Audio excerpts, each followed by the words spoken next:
എന്നാടാ നീ ഇങ്ങനെ ആലോചിച്ചോണ്ടിരിക്കുന്നേ? ഒന്നുമില്ല മമ്മി, നാളെ അവള് ദുബായിലേക്ക് പോവാ. എന്നിട്ട് നീ കാണാൻ പോകുന്നില്ല? ഇല്ല.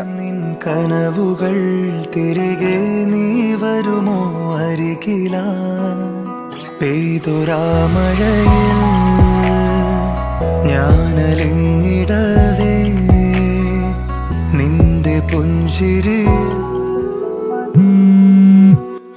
ഹലോ ടിൻച, എനിക്ക് ടിൻചനെ അർജന്റായിട്ട് ഒന്ന് കാണണം. ഞാൻ കാസർഗോഡ് റെയിൽവേ സ്റ്റേഷനുണ്ട്.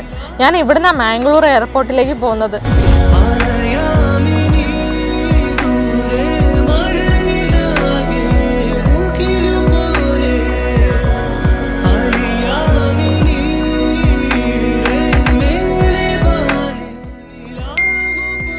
ടിൻചൻ ലേറ്റ് ആയല്ലേ? എനിക്ക് കുറച്ച് കാര്യങ്ങൾ പറയാനുണ്ടായിരുന്നു ടിൻചനോട്.